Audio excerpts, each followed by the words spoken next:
being a memorabilia business owner, is that a passion of yours? Is that something that you love? Is that something that you feed your pockets with? Or is this more of something that you love deeply? I mean, it's a little bit of both, right? Like, I love doing it and lining up events and the different things that we do and the people that I work with. Like, we have an amazing group of people. Welcome back. It's SRT God. I'm back on your screen with another one. Today, I have a legendary one from Minnesota. I'm blessed to be able to have this individual on my podcast. He is, in my opinion, one of the sports entrepreneurs of memorabilia, autographs, so forth down the line when it comes to that stuff. He has worked his ass off for years in order to have this business to where it is. If you guys already know what I am saying, you already know the name of the place. If you do not know, it is Sean from Fan HQ. Thanks. What's going on, brother? Thank you so much for coming on here. Seriously, I've been coming to your shop for years now, and it's been awesome to see you grow. It's been awesome to be able to come there and see all the autographs that have been happening and taking place, and all the things that you've actually been reaching out to do on Facebook, Instagram, just to bring onto your business. I wanted to bring you on here because obviously I'm a sports enthusiast. I love sports, but at the same time, you have a different aspect of sports, memorabilia, autographs, seeing these sports players, musicians, comedy, whatever the case may be when it comes to memorabilia stuff. You see them in a different light than what we all get to see. And I wanted to bring you on here and talk about the back scenes of what goes on, how things happen, and honestly, what transpires for this all to happen for people like myself to enjoy that 15 seconds we get with that individual. It's awesome that you set that stuff up for us in Minnesota, because I feel like you're one of the top memorabilia stores in the Midwest, really. Thanks, so kind of talk us through and what made you get into Fan HQ and being able to, like, I want to start this memorabilia store. I want to do this. What brought you to that? Well, I was a collector like you are. So from a little kid, like chasing autographs, I think the first thing I was trying to think back, the first thing I ever did was a Minnesota Vikings charity basketball game in like Sartell. I grew up in St. Cloud. We didn't get a ton of celebrities coming through St. Cloud, right? So we went there, and then after the game, they all hung out. I ran around with my little program book that they sold and got that signed. Jeff Seaman is one of the players. That was one that like jumped out to me right away. I was like, who was there that time? So that was it. So it started with that, and then birthdays coming up. Like my dad would take me to a Twins game, or me and my friends. And then we go to Vikings training camp. So that all was like in 1977. Not to specifically. Yeah, we're not marking dates here, guys. Yeah, no dates. So, but like Tommy Kramer, Chuck Foreman, Fran Tarkenton, Alan Page, Jim Marshall. I mean, it was like the end of the heyday of the Vikings. But all the names that Vikings fans know, they were all there, and you could just walk right up to them. It's not like now where there's, chain link fence and everything else. So like you literally just stood by the door where they were coming and going into the locker room. That's like what started it for me in collectibles. And that was back when they were in Mankato, right? Yep. So that was the Mankato days. Yep. So a lot of you guys that are roughly my age, we kind of forget the Mankato days nowadays, but it was a different aspect and a different feeling back then to what it is today. Yeah. So when you met these players and you're like, probably like I was, you were super stoked, super excited. You're getting these autographs. You're going to school. Are you showing them off and you're showing everybody, look what I got. I got Frank Tarkenton. And what was running through your mind at that point? Like, was it like, I'm going to do this the rest of my life? This is what I want to do, or this is a dream of mine? It came from trading cards, first of all, right? Like I was probably getting baseball cards, football cards, whatever. So it was an extension of that, right? Like that we went down and actually met the people who were on the football cards that you saw or the baseball cards. So that was a really cool connection. My grade school was literally 10 kids. So all of them were into sports. I mean, we were all on the same sports team together. They had to combine multiple schools, even to have enough players, to make a team. So everybody was pretty into it, maybe not the collecting side, but everybody knew what was going on. And maybe there was show and tell. I don't even really remember. Right. I mean, these are years ago, guys, years ago. I remember like a picture with Coach Bud Grant, who later just became our favorite person in the world. Absolutely. Like would just be like, just sit down here and let's talk about whatever life stuff. And it was, there he is in his rain slicker after practice, hanging out, with me and Rob and Steve, who I don't talk to anymore, but if they're out there, shout out to Rob and Steve. Yeah, absolutely. Just hanging out, and then running around. So the very first year, again, 77, like when Tommy Kramer was drafted, my dad was talking to him. They're just walking from the dorm. Again, you could just walk right up to wherever you want to go in Mankato. Walking across the street, and he's like, "Oh, here's my son. I'm chasing the names I know, Fran and Justice Page. I'm chasing like those names." And he's like, "Hey, this is first round pick, Tommy Kramer." He's like, "Can my son get a photo with you?" So then that was like it. I got like one picture with a player at that time, and it was Tommy. Became my favorite player forever. Collect Tommy Kramer stuff. Now get to see Tommy. I mean, it was really cool to just see how that kind of moved along. But that was like the start of it for me was that. But again, in St. Cloud, you really didn't have these autograph opportunities. Stores weren't really bringing people in or anything like that. Maybe once in a while somebody come in to promote something nationally, but that wasn't really an option for us in St. Cloud. Was there memorabilia stores back then like they are today?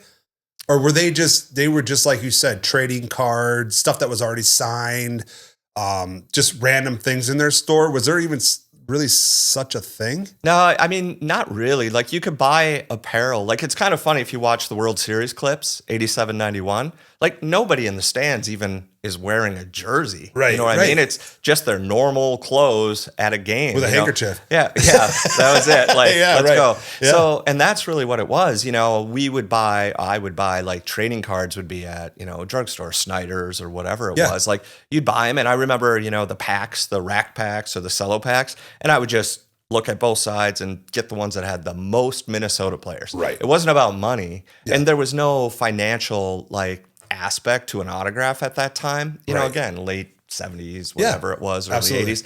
There was no financial aspect. And that's kind of what was different about how the players interacted also at training camp. Because if Chuck Foreman signed an autograph for you, he didn't think you were going to run and sell it, or any player for that matter. That wasn't even an option. He just knew he was signing it for you. Yeah. So, it's just, and then mid 80s trading card shows, that's where the autograph thing started taking off. They would bring in a player, and then that player would be a draw for the show.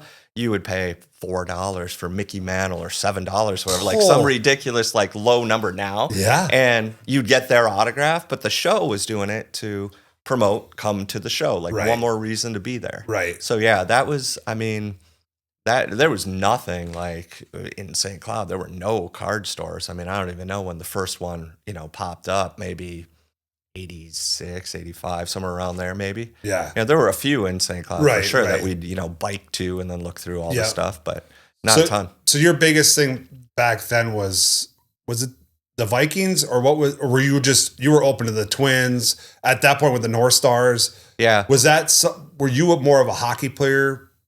No, Football? It was whatever was in season. Yeah. That's what I cared about. Like if it was football season, the Vikings were my favorite. If it was baseball season, Twins were my favorite. Yeah. North Stars, that was my, favorite. Yeah. I had a really sweet adventure, a North Star adventure actually with the St. Cloud police. My dad was involved in the police and military in St. Cloud. And we took a bus ride to a North Star game. It was a North Star Blackhawks game. And we were sitting in the nosebleeds. And on the way, they had a kegger. And Bill Hagelin allowed little Sean to have a couple little nips on the way of the beer. Yeah. Rest in peace. Bill's not with us anymore. So he said, that's fine. You can tell the story. Yeah. So then we are driving to the Met on this bus. A few little nips on there. Got there. A little bit groggy. So then Mr. Hagelin had to feed me popcorn and whatever he could to try to get me square again. Yeah. I remember falling asleep in the bus on the way back home, on the hump where the tire is. Yeah. Waking up and just having a burning foot from the friction just ripping through there. So, So that's awesome. a great little North. And the North Stars won. I was really far away and I had a little 110 camera. Remember those little, I don't know if you know, but the little narrow cameras. Taking pictures from the upper with the flash deck with no shit, the bar, the freaking bar. Oh great, I just burned up. Every picture is just $4. Yeah. Do you remember anything from the Met? Do you have anything that stands out That was super cool. Because I don't think I ever went to the Met off the top of my head. I don't think The I ever hockey went arena there. I mean, it was a great arena for being Was able there to any see. a bad seat in the place? No, I mean, it was so close. I mean, Right. hockey generally, I think even at the X now Yeah. with like probably almost twice as many seats, Yeah. it's still great, even if you're way up high. I Right. mean, hockey in person is just amazing. Yeah. I mean, football too, but Yeah. hockey in person is amazing. Get down close to it. Right. But the Met was great. The old Met baseball, football stadium, went to Yep. games there too, and just how cool that was, with the parking lots just surrounding Right. it. So like, getting back to it again, tailgates, like now it's everybody's, got tents and all this stuff set up, they're all jerseys and their faces are painted. Back there, it's, it's like my grandma hanging out, having a freaking scotch, with a little the fur coffee. coat, like Right. just hanging out. Like, Yep. I don't even think they had a folding table. Right, There was right. not a SUV in sight. So they're hanging out there, that was tailgating. Look Right. at the pictures Yeah. then. Everybody just left St. Paul in Minneapolis and drove down to Bloomington and hung out. Like, it's just totally different. I love seeing those old pictures. of Absolutely. people hanging out at the Met. I don't think they were colored, were they? Some were definitely black and white for sure. Yeah. But Only the rich people had colored. The colored parking back lot then. there was perfect for Right. it. I mean, Oh, yeah. if you remember, so like you had the stadium, Yep. and then you had the Met, Yep. and you'd park between there. And then that worked for rock and roll shows too, concerts at the Met Center. I mean, all the bands were playing there, like when I was growing up again, Yeah. in the late 80s. I Yeah. was like Metal Haven, we'd drive down, go in there, and you could just hang out in the lot and, Right. and party, It was wide open. Yeah, it was great. Yeah. And one big flat lot. I don't know about, getting in or out of there, but Right, yeah, right. it was great. You don't remember leaving. I don't remember driving. driving there, I remember yeah. Sun Country wine coolers on the way. Do you remember those? The 2 No. liter bottle? No. 2 liter bottle of Sun Country Oh, wine yeah, cooler. Yeah. Yeah, just a giant wine. Like, it was literally like a So you've been 7 drinking Up wine bottle. for a while. The wine cooler. Cooler. Well, so I've been soft for quite a That's while. okay, yeah. not We don't having judge. a We don't sipping judge at drink all. on the scotch. As I got older, I've been able to tolerate more things. I Yeah. can't say they agree with me, Right, but that right. doesn't stop me. So anyway, That's awesome. Yeah. So you're growing up.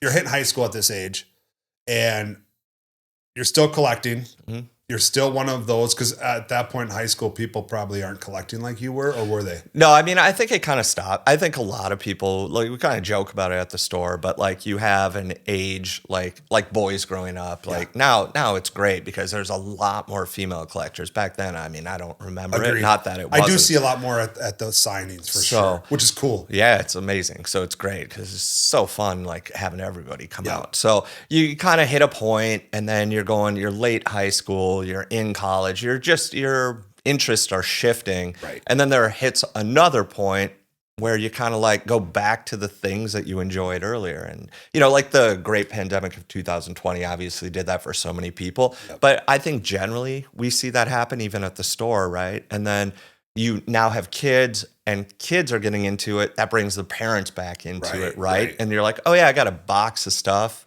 I got a box of stuff at the house that I collected when I was a kid. Right. It kind of starts up again Yep. and brings them together again. Yeah. So, but yeah, there's definitely, I mean, there's people obviously who just take it right through, but then there's kind of a lull, I feel like. Yeah. I mean, just from what we see. So you graduated from high school. You went to college at St. Cloud State. Cloudy, yep. Go Yep. Huskies. Shout out to the Huskies. I don't even know if they even rank anymore. I mean, they're besides still hockey. there. I don't know. You Yeah. know? No, that's it. I don't. Just Do they have a hockey. football team anymore? I don't think they do. No, I think they can though. I think Football they, team. Yeah, I don't think they have a football team anymore. We were there. It was like Harry Jackson was like the biggest St. Cloud football star Yeah, ever. from St. Todd Cloud, too. Bowman. Yeah. Are you? Oh yeah. Shit, I really? used to- I Where used did you to go play- to school? I can't confirm or deny, but I grew up in St. Cloud. Yeah. Well, there's 3 schools. I mean, I grew up outside of St. Cloud. okay. Sartell, Foley, there you Sauk go. Rapids. Sauk Yeah, Rapids. So I Oh, played hockey nice. for Sauk Rapids. Yeah. Oh, nice. Yeah. Yeah. Out in the Um, barn. Yeah. Out in the shed on the I don't Benton even County think the barn- Fairgrounds. I don't even think that's there anymore. Well, no idea. I haven't been back for the fair in a while, but if God, I you don't even know. everybody I don't know the loves answer the to that. fair. Yeah. Oh man, Benton Demolition County Fair. Derby or Oh, just yeah. wandering around in Beer there with your gardens. buddy Phil Kramer. I probably wasn't old enough.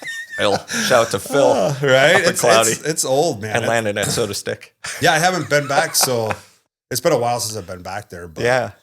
So you went to college for St. Cloud State, Yep. graduated St. Cloud State Yeah. with a Radio broadcast. radio broadcasting. So How'd that sound, Garrett? which is sounded super bomb, dude. weird because That sounded great.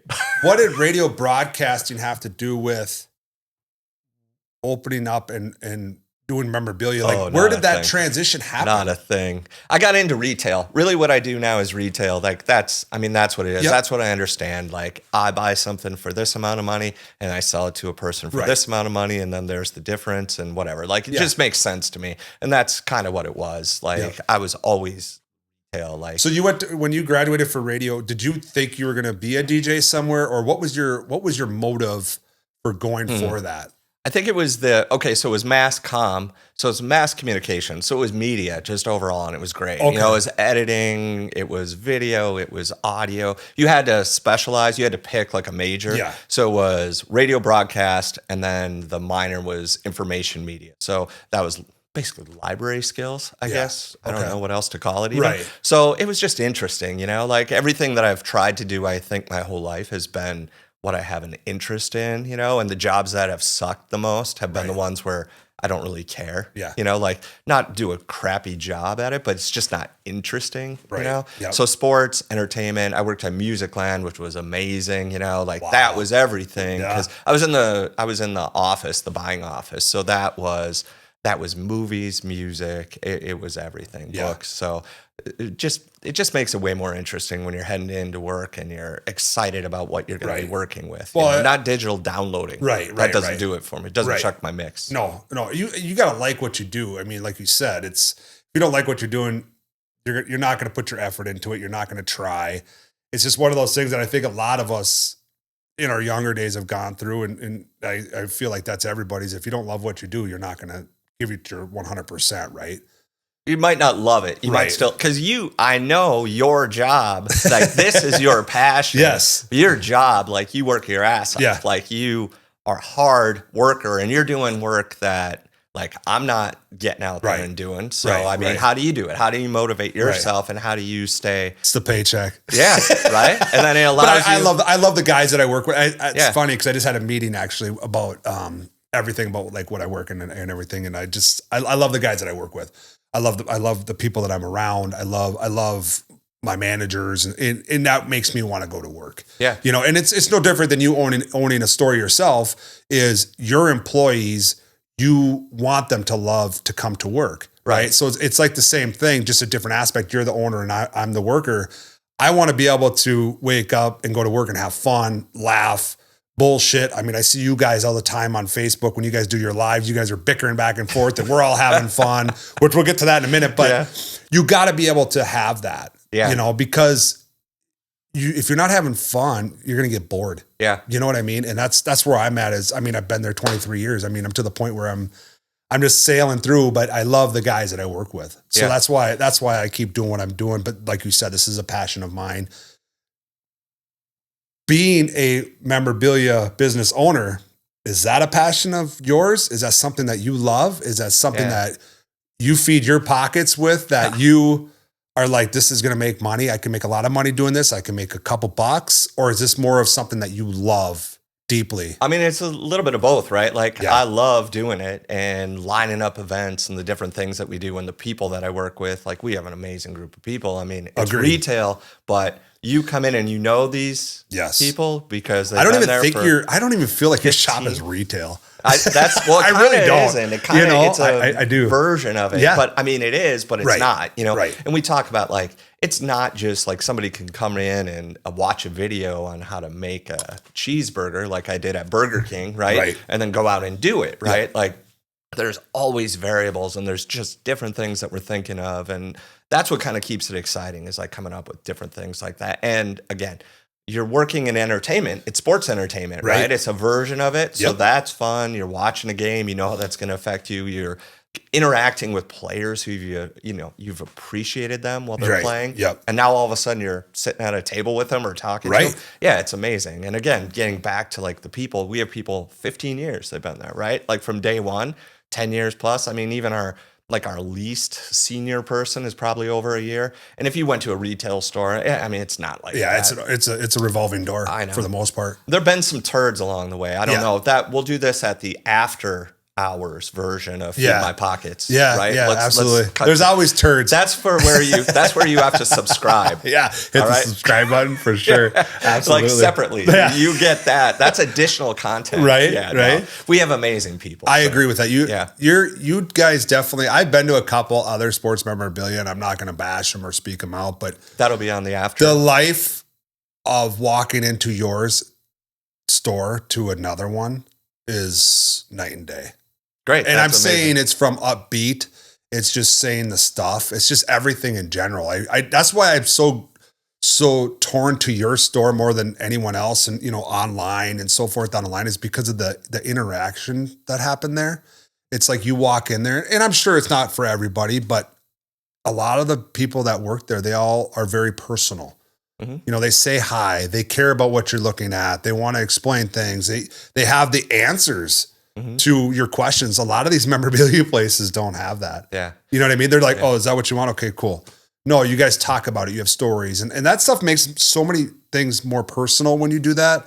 And I feel like that sets you guys apart. When you go to Twins Fest and you're known all over the place. I mean, I have, like I said, I go to the Wolves all the time, and I'll say, hey, yeah, you guys know Sean. And they'll be like, oh yeah, I know Sean. A lot of people know Fan HQ. And I think that's super cool as a memorabilia place that you're well known for that, because I feel it's hard to get your name out there in a way because not everybody is into it. Do you feel like the market is small for memorabilia? Or do you think it's wide open because of how big sports in Minnesota is? I imagine that. So I find it really interesting when other places, or when we do a signing and then somebody's there for the first time. How do we miss that person? Or if another place has, a live video and we're watching like somebody coming up to meet a player, and I'm like, how do these people not come here? Right? Because you think of Minneapolis is fairly finite, or Minneapolis, St. Paul, and should be able to reach people. But I mean, new people are finding all the time. New people are coming into the hobby all the time, right? Obviously, so that's different too. Yep. But I don't know. It's kind of crazy. Just, I mean, we do everything you can to reach people. Just like and social media. I mean, you obviously have people that do your social media, and I don't know if you personally do it or not, but social media is like a free advertisement, right? Mm-hmm. So that's why I feel like some of these, I hate to say it like this, but some of these memorabilia places are old generation. They don't understand to get on to social media and push this stuff. I mean, since Instagram, you've been around long enough. So since Instagram and stuff has come around, do you feel like that's made your business that much more known? Obviously. Oh, yeah. I mean, it gives us opportunities, right? Like you're saying, like free advertising in the sense. It's also challenging as can be. Like we were just talking before we started, like to figure out how to reach people, because the algorithms or whatever it is are changing all the time. And you think you got this great content, you put it out there, and it just like flops. Yeah. So it happens. It happens. And that's what's so frustrating. How can that be? Yeah. Or you blast something to 14,000, whatever it is, followers, and you might sell one thing. So you never really know like how it's working necessarily. But yeah, I mean, it doesn't stop us. I mean, I think we do a really good job. Like Haley does the social media stuff for the most part. Like the really good ones are mine, and then some of those other ones. Absolutely, she fills in. She's just there on the tag along. I got you. Yeah. But so I mean that goes all the way back to like how we started, right? Because like we kind of bouncing around, but like after we were running, like I started running websites for some of the Twins players, like the Justin Morneau era Twins players. So that's how that started. But that was before social media. So we were building email lists.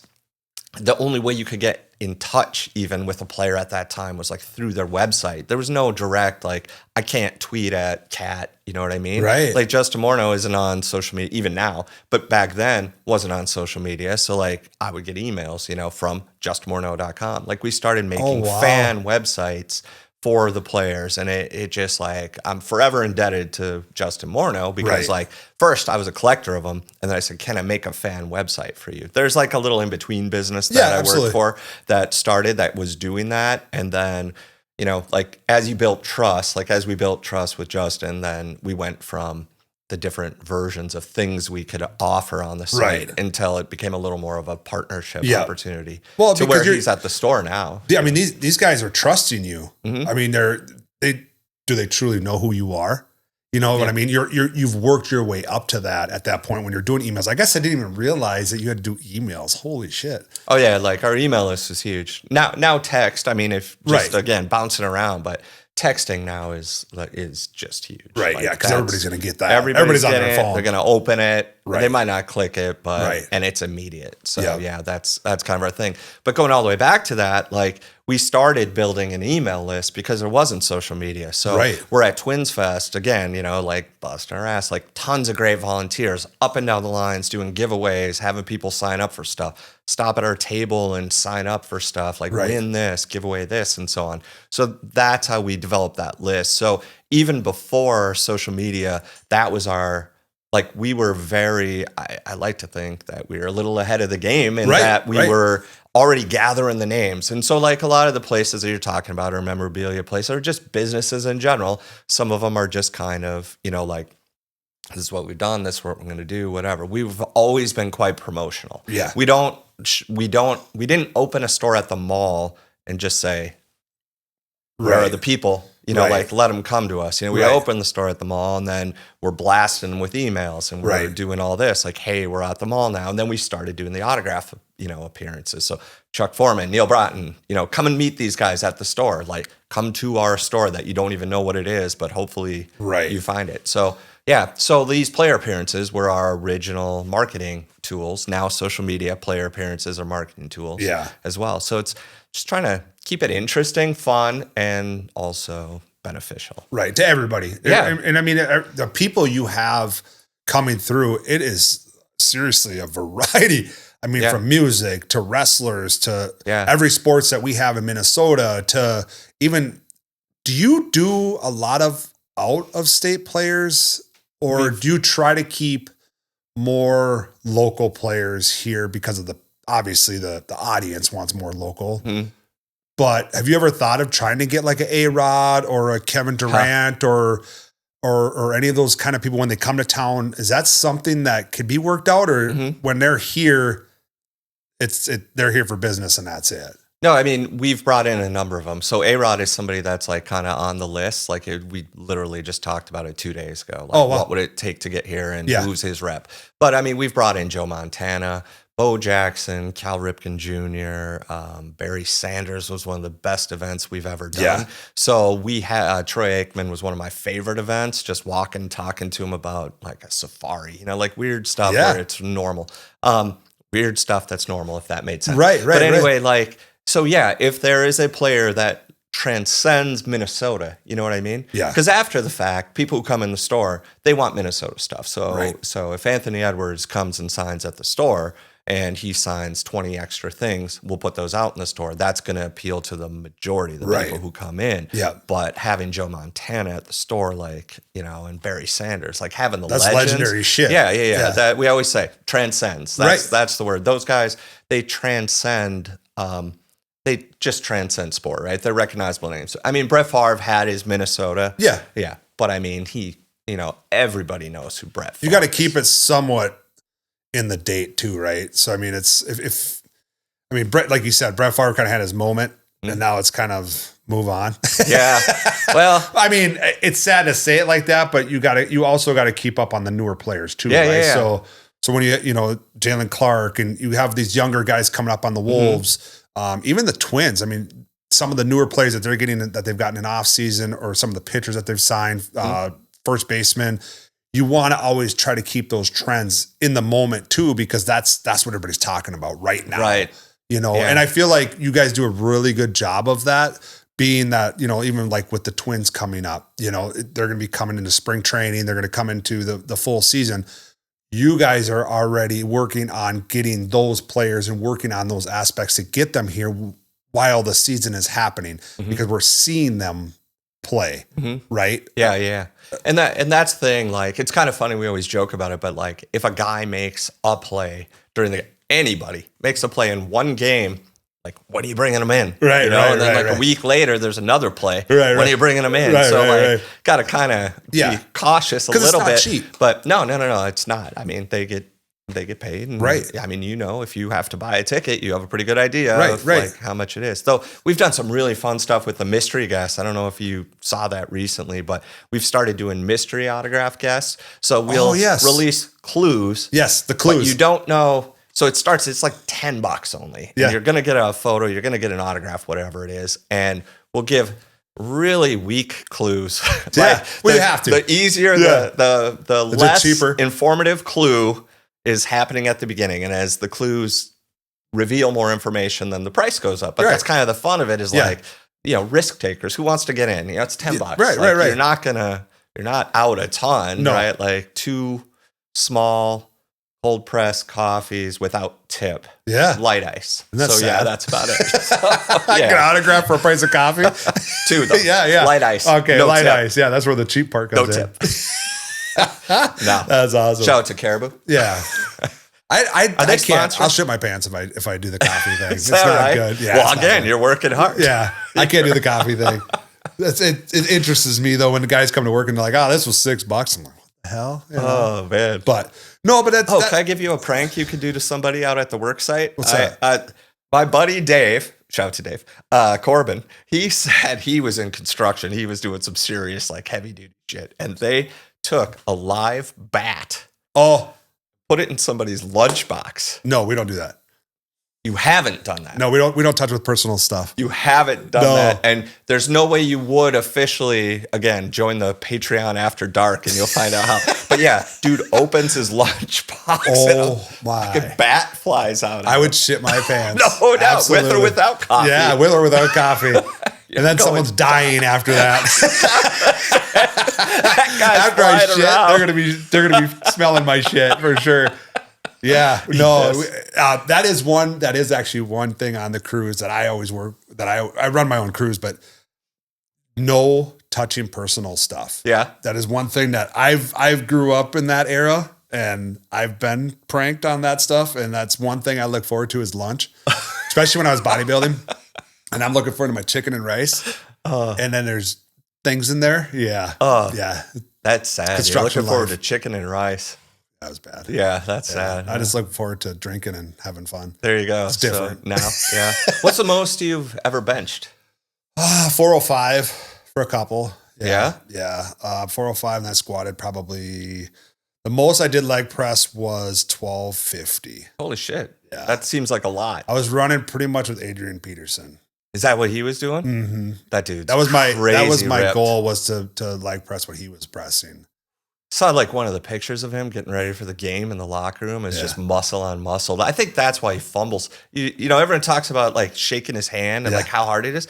I think it's just because every part of his body is a muscle. It's unreal. It's unbelievable. But a pointy finger. So I sat next to him at a show and I thought it was him, but I wasn't sure because he looks different in person.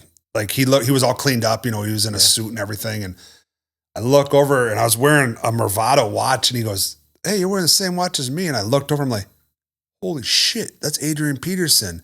And I mean, just his suit itself, even, you could tell he was just jacked. Yeah. You know, it's like, holy crap, you know? I used to do legs with Efferson Griffin. Oh, he's another fun one. Yeah. I used to do legs with him every Friday.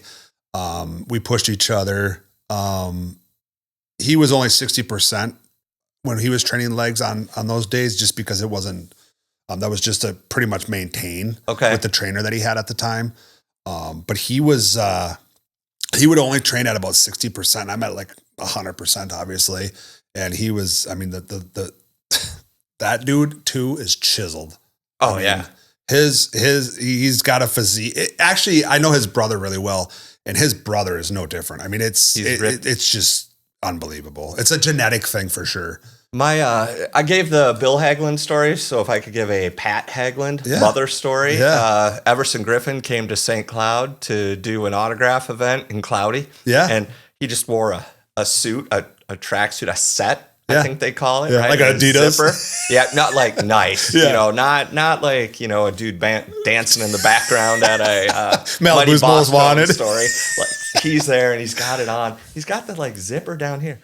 My mom, Pat, shout out to Pat. Like, hi Pat. She just goes right in there on the tracksuit and just starts like rubbing his chest. So I'm gonna have to follow up to see how. Yeah, she was just on board with that. That's awesome. And she's like, and he wasn't even phased. No, he didn't. Yeah, he was he didn't okay care. with that. Yeah. Yeah, why wouldn't You're he? 60. We're good. Yeah, well, 60. I like that. So, yeah. Oh, yeah, that's so good. It was like my mom worked at our store in St. Cloud. We had a store in St. Cloud for a short time. We had 3 stores for a while.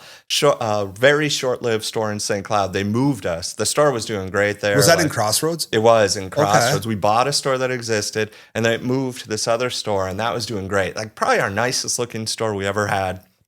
And then another place came in and they bumped us because they can move you when you're temporary. You can just get moved around the mall, you know, like whenever the mall has somebody who will pay a little more or might be permanent, they'll bump you. So we got moved and then that turned into its whole other thing. But so we had like Everson Griffin there and everything. My mom, they're working, just sitting at the counter. She bought like a red sweater to match our black and red, you know, like logo. our black and red logo. That's awesome. The only reason that it's black and red is because we took over a Ritz camera store and all the stuff was black and red already. So we just stuck with it. Yeah. But it worked out because St. Cloud State, the Huskies, go Huskies. Yeah. And then the White Stripes. Yeah. So it all kind of worked out like with some things that I appreciate. So we're red and black. Yeah. And our logo is the rectangle with the circle because Ritz Camera had we had to cover their sign and it was a camera lens. So I just did the rectangle and the sign. And our store name is Fan HQ because that was the shortest name I could come up with because you had to pay for the sign by the letter.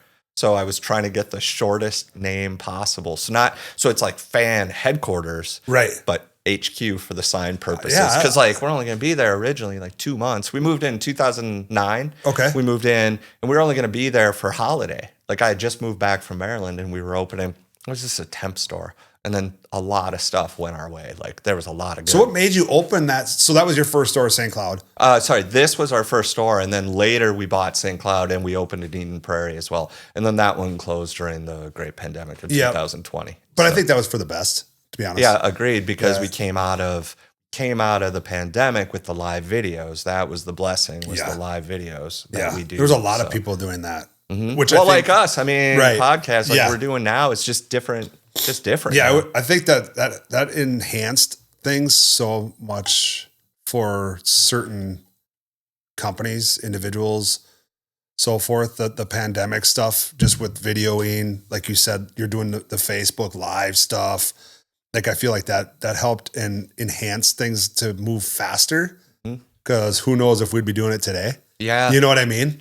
We'd probably be still in our same old fucking shoes doing the same thing, just being honest. Yeah. You know? We would be waiting for people to come to the mall. Like, I have no interest on being on camera or doing this, you know, like then. Right. Like, more comfortable now because it's been 5 years. Right. But, I mean, then it was like, you're in the I was headlights surprised to staring see, at it. yeah. It was like, oh, here we're live. Like, from my kitchen. Right. Like Darren Mastriani coming over, like one of our favorite players. Darren's over there. He's just dropping bombs. Like he's dropping Byron Buxton bombs, you know, like, I don't know if he said the player's name out loud or not, but it was awesome. And it was like, this is from the kitchen, right? You know, because that's what it was. You got to roll with it. You just didn't even know. And it just turned into a whole new thing. So like, again, like we're retail, but more than retail. And we have like, that's really like the greatest part of it is what came out of that was like, the community. Like I obviously knew you. It took me 4 or 5 years to get your name. Yeah. I was a hit or miss for a while. I was there and then I wasn't. It was Brando Swole. Yeah. Then it was SRT God. Now it might be the Pockets. Yeah, I'm not it's sure it's what a lot is. of things. You know, just ask certain people. I got all kinds of names. Yeah. So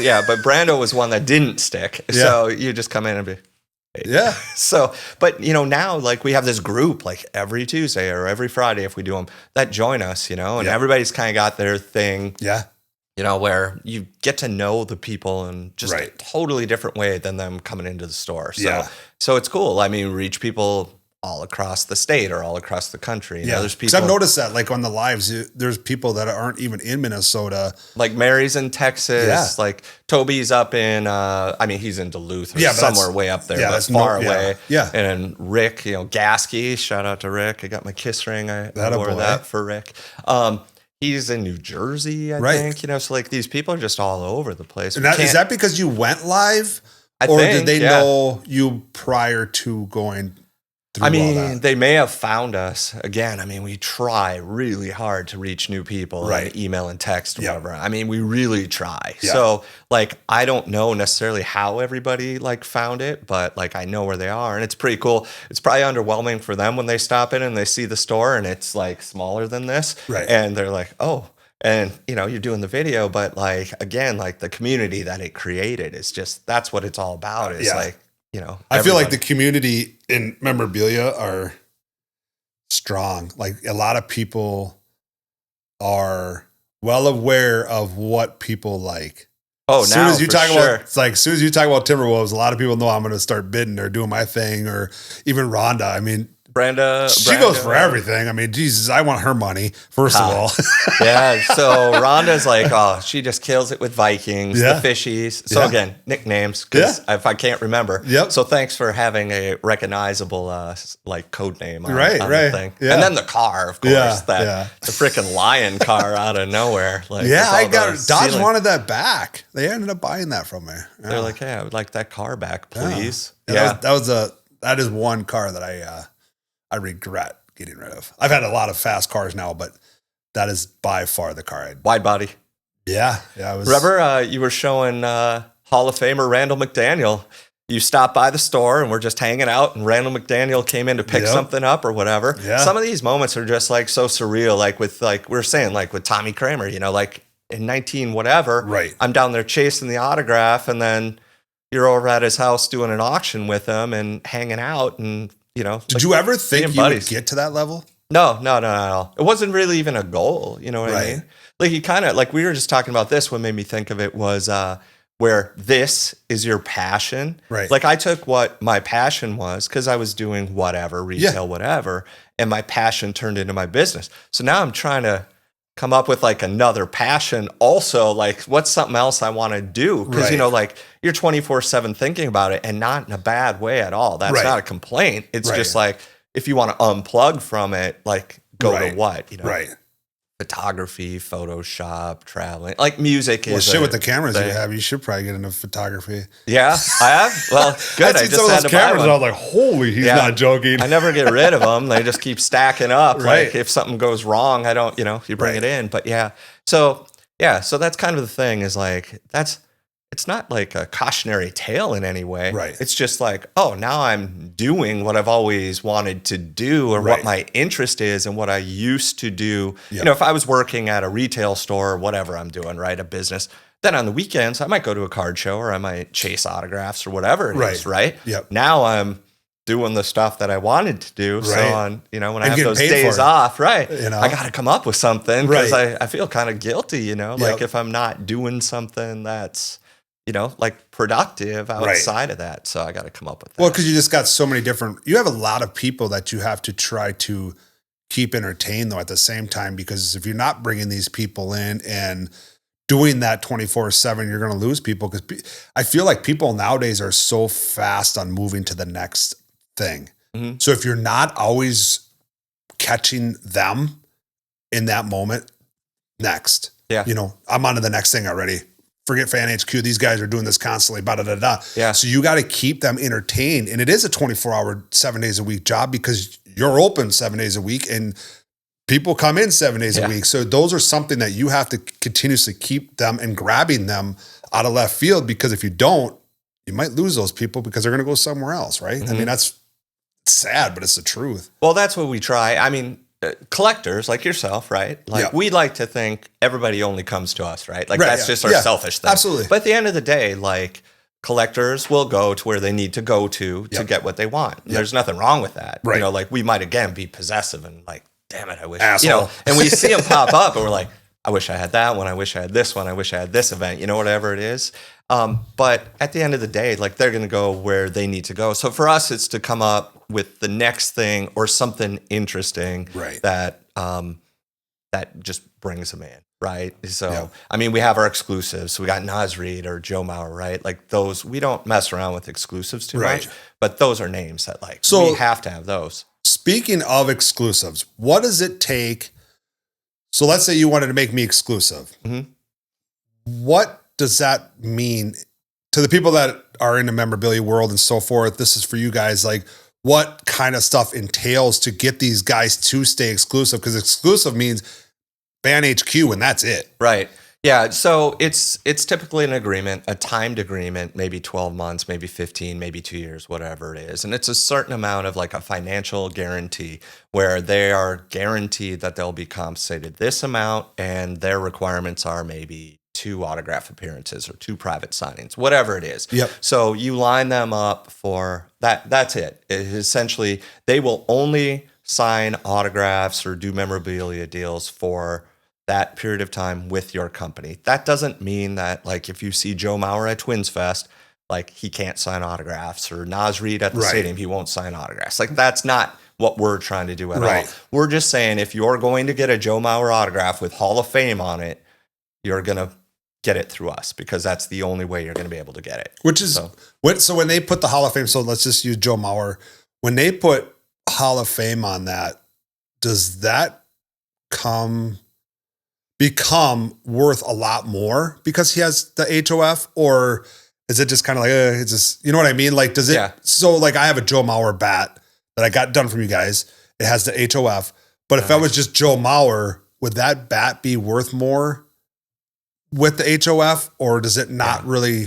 Yeah, matter? the HOF makes like quite a bit of a difference. Yep. Because that's such a major accolade, Right. right? Like Hall of Fame, MVP, whatever it is. Yep. Those are so major that Yeah. that makes a big difference. So if Joe appears at Twins Fest, which he's done every year since Yeah. whatever 2000, he's signing 1,000 autographs a day or 500 a day, whatever it is, and you're getting his name, but you're not getting first round pick or a first overall pick. Or And you're you not call getting those MVP. descriptions, right? Inscriptions. Inscriptions, yes, inscriptions, yeah. So those have an additional value. So for me, some people love just getting crazy inscriptions that don't necessarily add to the value, but it makes it cool for Yeah. them. And that's awesome. Like collect what you want to collect. Right. But for like mainstream, Hall of Fame, MVP, multi-time All-Star, whatever it is, first overall pick, those things have an additional value that are added to them. Is that per saying, or just you have like a group of saying, like you'll have 5 different sayings, that's a price?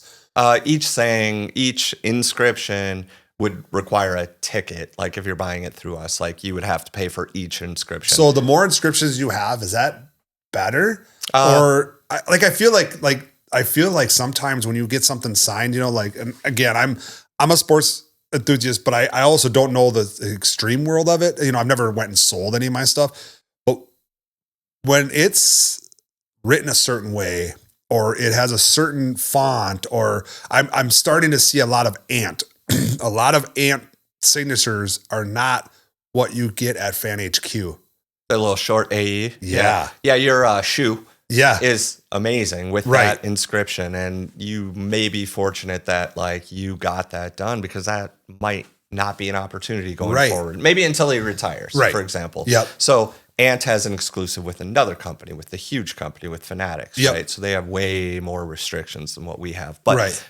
people will want, again, the high end accolades. They want Just Morneau to write MVP. They Right. want like Bryant McKinney, for I don't know why that popped in my head, to write Super Bowl champ. Right. Right. They want huge ones. That adds a great value. Like Okay. if you get somebody to just write, first All-Star game, that's cool. Like if that's what you want and that's Right. what you collect, there's nothing wrong with that. It's just not appealing to like tens of thousands of people, Right, right? right. They might just want just the autograph. But Yep. the huge ones, MVP, Hall of Fame, champions, Herbeck, 87-91 World Series champs.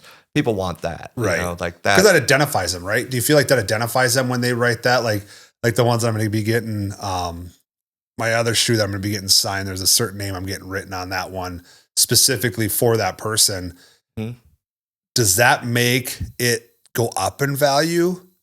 Or is that just something for me to be like, yep, I got her done? It depends. If it narrows it too much, if it's only if it's like inside joke for you or funny or just like very obscure, then it's cool for you. Right. But it might limit the market of what you get signed. Here's another example. So Justin Morneau, 27, he was number 27 when he came up. He's 33, for most of his career, right? Yep. Like some people love the uniqueness of 27. But the majority of the people want what they identify with, the 33. Yep. So, you know what I mean? So it's like market again. Right. Probably back to your cars, right? Like There's probably a broad market of people who want this certain car. Yep. And this car is like narrows the market. It might be more expensive. It might be more rare, but most people are going to be here. Right. That's basically so when you start customizing it to yourself, sometimes it's not really, you're not looking for a price tag at that point. You're doing it for yourself. Right. Yeah. You should do that. I mean, that's what we say all the time. Right. I mean, obviously there's a value to this stuff. Like people are paying for it and there's a value, resale value. And when I was running around collecting, as a little boy at the stadium, whatever, that stuff turned into something that could later be sold if I wanted to. Right. Right. So there is a tangible value to it. But for me, it's like what I see around here. I want to see like, hey, I love this. Like put this up on the wall over there. Like a picture of me with